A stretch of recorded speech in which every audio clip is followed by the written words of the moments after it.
नमस्कार बच्चों, कक्षा 11वीं हिंदी ऐच्छिक और अंतरा भाग 1 काव्यखंड। काव्यखंड में पहला पाठ जो है कबीर जी का है। कबीर जी के पद हैं। तो पहले बच्चों हम कबीर जी के जीवन पर चर्चा करेंगे। जो कबीर जी थे वो भक्तिकालीन निर्गुण काव्यधारा के संत कवि हैं।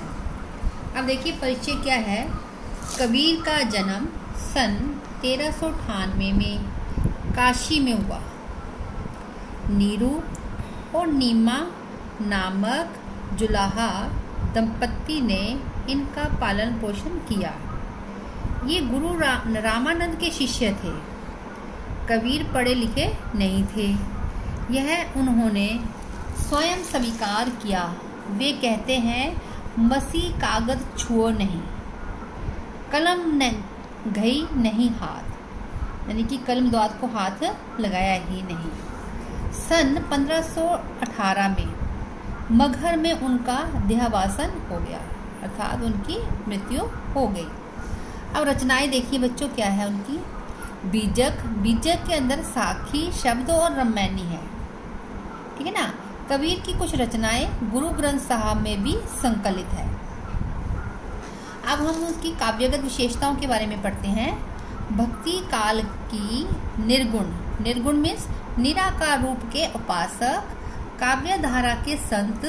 कवि कबीर का आविर्भाव ऐसे समय में हुआ, जन्म ऐसे समय में हुआ था जब राजनीतिक, धार्मिक एवं सामाजिक क्रांतियां अपने चरम सीमा पर थी। कबीर क्रांतिकारी कवि थे।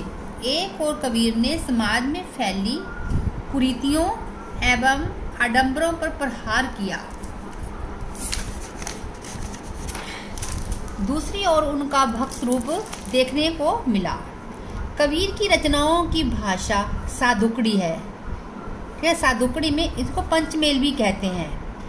सादुकड़ी में बोल चाल की जो अवधि भोजपुरी, पंजाबी इत्यादि बोल चाल की भाषाओं के शब्दों का प्रचुर मात्रा में प्रयोग है। इसलिए सादुकड़ी को पंचमेल खिचड़ी भाषा भी कहा गया है। कबीर का काव्य तुकात्मक एवं लयबद्धता के कारण गेय है, यानी कि कबीर के पद गाए जा सकते हैं, अर्थात इसे गाया जा सकता है। उन्होंने साखी शब्द एवं रमैनी के माध्यम से अपनी भावनाओं को जनमानस तक पहुंचाया है। कबीर के माध्यम में काव्य में अलंकारों का भी स्वाभाविक प्रयोग है। आओ बच्चों पहला पद देखते हैं कबीर जी का क्या है। अरे इन दोहुन रहा ना पाई, यानी कि कबीर जी हिंदू और मुस्लिम के बारे में बता रहे हैं कि इन दोनों के बारे में हमें पता नहीं चल पाया है। हिंदू अपनी करे बड़ाई, गागर छुबन ना दई। हिंदू अपनी बहुत प्रशंसा करता है और अपने बर्तनों यानी कि पात्रों को हाथ नहीं लगाने देता है। वैश्य के पैंतर सोबे, यह देखो हिंदुआई। वैसे तो वैश्य के पास जाता है, ये देखो उनका हिंदूपन कैसा है। आगे मुसलमान के पीर ओलिया, मुर्गा मुर्गी खाए। तो मुसलमानों के जो पीर ओलिया होते हैं वो वैसे क्या है, बहुत संत बनते हैं लेकिन मुर्गा मुर्गी खाते हैं। खाला केरी बेटी ब्यावन, यानी कि खाला घर बहन के घर में ही बेटी की शादी कर देते हैं और घर में ही करे सगाई, और घर में ही सगाई कर लेते हैं। बाहर से एक मुर्दा लाए, यानी कि बाहर से एक मरे हुए जानवर को लाते हैं, धोए धाए चढ़वाए, दो धागे चढ़ाते हैं और सब सखियां मिली जीवन बैठी, और सारी सखियां बैठ जाती हैं और बड़ी प्रशंसाएं करती हैं, बहुत ज़्यादा बड़ाइयाँ करती हैं। अब कबीर जी कहते हैं, हिंदुओं की हिंदुआई देखी और तुर्कन की तुर्काई। हिंदुओं का हिंदूपन भी देख लिया और मुसलमानों का मुसलमान भी। कहे कबीर सुनो भाई साधो, कौन राह पे जाए, सज्जनों बताओ कौन रास्ते में चले। ना तो उनको हिंदू धर्म अच्छा लगा है, ना ही मुस्लिम, ठीक है ना। अब देखिए इसका मूल भाव क्या है। प्रस्तुत पद कबीर के बीजक संग्रह से उद्धृत है। हिंदू एवं मुसलमान दोनों धर्मों में व्याप्त कर्मकांड एवं आडंबरों का विरोध करते हुए कबीर कहते हैं कि ये दोनों अज्ञानतावश बाह्य कर्मकांडों को वास्तविक धर्म मान बैठे हैं। इन्हें धर्म के मर्म का ज्ञान नहीं है। धर्म का वास्तविक अर्थ है उचित कर्मों से व्यक्ति एवं समाज का मार्गदर्शन करना, परंतु यह केवल दिखावा करते हैं। वास्तव में यह दोनों ही पथ भ्रष्ट हो चुके हैं। इनका यह अज्ञान परमात्मा की प्राप्ति में बाधक है। अब देखिए बच्चों, व्याख्या क्या थी। हिंदुओं के विषय में कबीर का कहना है कि यह वर्ण वेद में विश्वास करते हैं। उच्च वर्ग का व्यक्ति निम्न वर्ग के व्यक्ति को अस्पृश्य मानता है, यानी कि अशुद्ध मानता है।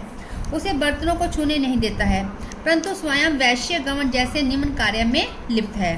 तात्पर्य यह है कि हीन कर्मों में लिप्त है।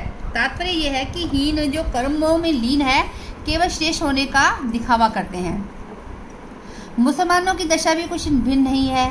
ये दिखावा तो करते हैं कि पीर औलिया बनकर मोह माया से दूर है, दूसरी ओर अपनी रसना के आगे विवश है। रसना मीन्स खाने के आगे, केवल स्वाद के लिए मांसाहार करते हैं, जीव हत्या करते हैं। जीव हिंसा करने वाला खुदा के बंदे कैसे हो सकते हैं। समाज की नीतियों के प्रतिकूल रक्त संबंधों में विवाह करते हैं। दोनों सत्य की राह से भटके हुए हैं। इस प्रकार इन दोनों को ही ईश्वर की प्राप्ति नहीं हो सकती। अब विशेष देखिए, इस पैराग्राफ में हिंदू और मुसलमानों के बाह्याडंबरों पर तीखा व्यंग्य किया है और साधुकड़ी भाषा का प्रयोग है, गेय पद है और मुक्त शैली है। अब बच्चों दूसरा पैराग्राफ देखिए, बालम आवो हमारे गे से, यानी कि प्रीतम अपनी प्रीतमा से कहते हैं। जो पत्नी है वो साधक है और पति को यहाँ पर ईश्वर माना गया है। बालम आवो हमारे गहरे, हे प्रभु हमारे घर आ जाओ। तुम बिन दुखिया देहरे, तुम्हारे बिना ये शरीर बहुत दुखी है। सब कहे कोई तुम्हारी नारे, सभी मुझे तुम्हारी नारी कहते हैं। मोको लगत लाज रे, और मुझे बहुत शर्म आ रही है। दिल से नहीं लगाया, जब तक आपको दिल में नहीं बसाया था तब तक कोई स्नेह नहीं है। अन्न ना भावे नींद ना आवे, ना हमें अन्न अच्छा लगता है, ना नींद आती है, ना घर में ना वन में कहीं भी चैन नहीं है और कहीं भी धैर्य नहीं है। कामिन को है बालम प्यारा, ज्यों प्यासे को नीर। जिस प्रकार कामिन को यानी कि प्रीतमा को अपना प्रति प्यारा है, उसी प्रकार प्यासे व्यक्ति को पानी। कहता है कोई परोपकारी पिप्सों के सुनारे, ऐसा कोई व्यक्ति है जो प्यासे की प्यास बुझाए रे। अब तो बिहाल भाई कबीरो बिन देखे जिब जाए ना। कबीर कहते बिना देखे अब रहा नहीं जा रहा है। इस पद में कबीर ने स्वयं नर जीवात्मा को पत्नी और परमात्मा को प्रति मानकर परमात्मा रूपी पति से वियुक्त जीवात्मा की विरह अवस्था का चित्रण किया गया है। अब व्याख्या देखिए, परमात्मा से मिलन ना हो पाने के कारण कबीर को एक वियोगिनी की भांति ना अन्न भाता है, ना नींद आती है। निर्गुण मार्गी संत कवियों ने साधक को नायिका तथा परमात्मा को नायक के रूप में चित्रित किया है। जहाँ पति परमात्मा है, निराकार है, परंतु पत्नी साधक साकार रूप में विद्यमान है। यहाँ कबीर निर्गुण और सागुण दो भिन्न मतों के बीच एक साम्य स्थापित करते दिखाई देते हैं। आप काव्य स्वर देखिए बच्चे, कबीर का भक्त रूप द्रष्टव्य है। ज्ञान चक्षु खुलने पर साधव ईश्वर की प्राप्ति के लिए उठता है। भाषा तो साधुकड़ी है, वियोग श्रृंगार रस और भक्ति रस है। पद जो है गया सजस्ता है। आप देखिए आपको कौन कौन से क्वेश्चन करने हैं बच्चों। कबीर ने हिंदू और मुसलमानों के किन बाह्याडंबरों की बात कही है। दूसरा क्वेश्चन है, कबीर के अनुसार ईश्वर प्राप्ति कैसे की जा सकती है। कबीर ने साधक और परमात्मा को किस रूप में चित्रित किया है। धन्यवाद बच्चों।